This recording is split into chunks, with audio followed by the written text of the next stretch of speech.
Alright, hello, welcome back to another video on this channel. This is R14 and Learning 14.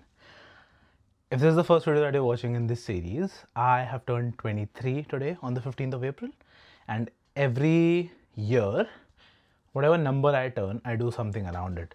So my 20th birthday, I ran 20 kilometers. Last birthday, I donated 22 meal packs to an organization here in Adelaide.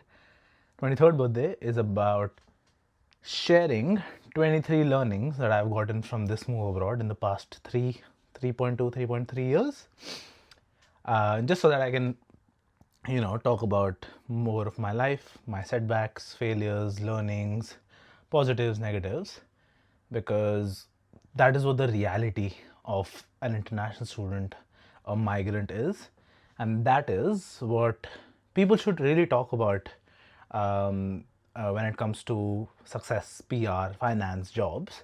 What is the mindset? What is the mindset shifts? What are the mindset shifts that are needed to quote unquote make it in a country that is technically not yours? Learning 14 is about how it is okay to cry, how it is okay to share what is going on in your head, how it is okay to share your feelings, opinions, preferences, have hard conversations, all in all, how it is okay to be vulnerable. Um, for all the females that are watching this video, I feel you're already intact of your with your emotions, feeling, preferences, etc. So this video will be more for the guys, but if you want to stick through and watch, I feel you would already know about all of this. But for all the guys out there, potential students, current students, future, blah blah blah blah. See, this journey, this international student life, this move abroad will throw you a lot of curveballs, will throw you into different spaces, and will actually test you when it comes to grit, strength, uh, how mentally fit you are, how physically fit you are, what your preferences are, what are your priorities. Sorry, yeah, what your preferences are, what are your priorities, what are your values, to be very honest, your traditions, your culture. Are you going to stick to your culture? Are you going to stick to your traditions? Are you still going to do the same things that your parents have taught you or not? So it's going to be hard. Trust me, it's going to be hard. You'll question the decision altogether multiple times. You'll be vulnerable. You'll want to cry.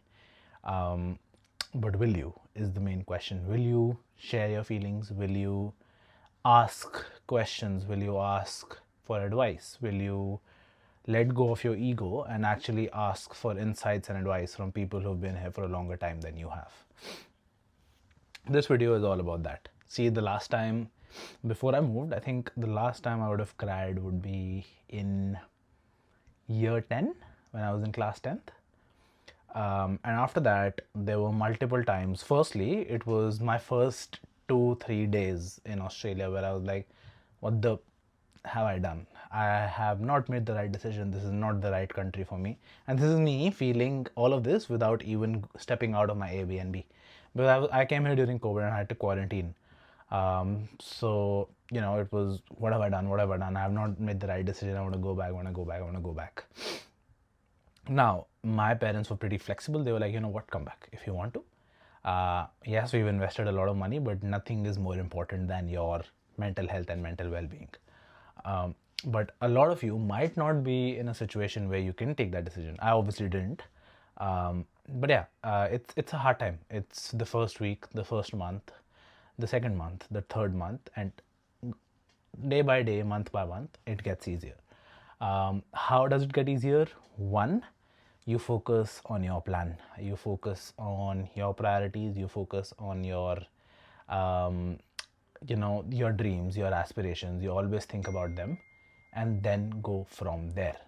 um, a lot of the things when a lot of the times when things are happening, you sort of forget about home. And this is me talking about 3 months down the line, 4 months down the line.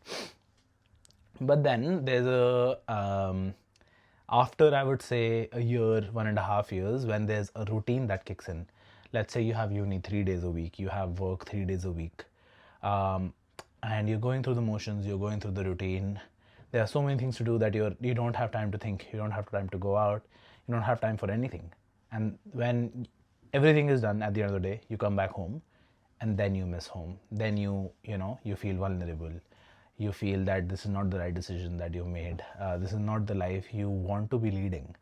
And that is when it is really important for you to be vulnerable, to ask advice, to ask questions, to share those things with your newly made friends, because most probably they would be feeling the same.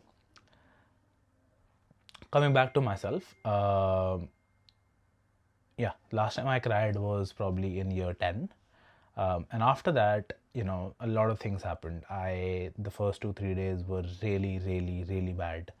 After that, going out on your own, going for inspections, going for private inspections, meeting people from different countries, different cultures, who lead life in a way where I didn't know, where I'm not used to, that is probably not accepted to me or to my family, or where I've come from.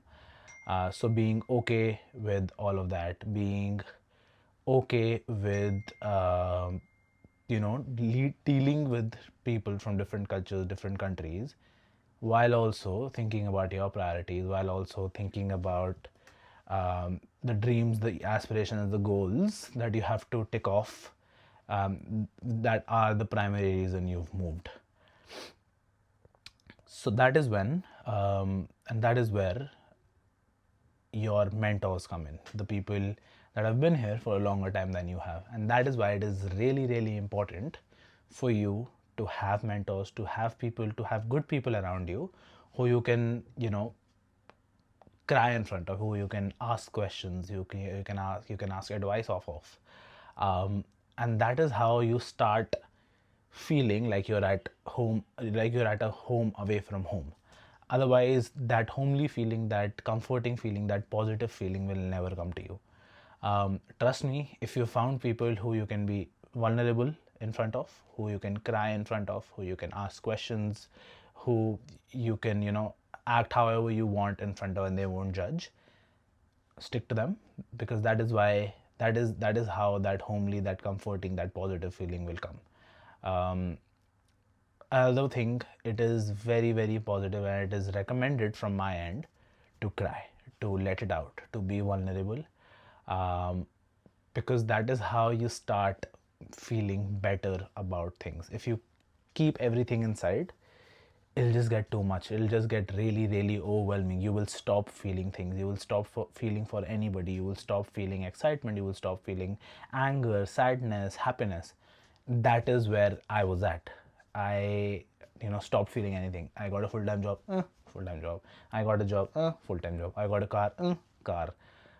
But slowly and steadily, I'm changing. I'm feeling more excited about things, because, to be honest, I'm being vulnerable. I'm sharing what I feel, be that with my mom, be that with my girlfriend, be that with my friends. I'm starting to share things. I'm starting to be vulnerable. I'm starting to cry. Probably this year I've cried 3-4 times every month. And I'm happy to say that. I'm proud to say that. Because only when I let go of things, only when I let it all out, is when I start inviting more things, inviting things that are made for me.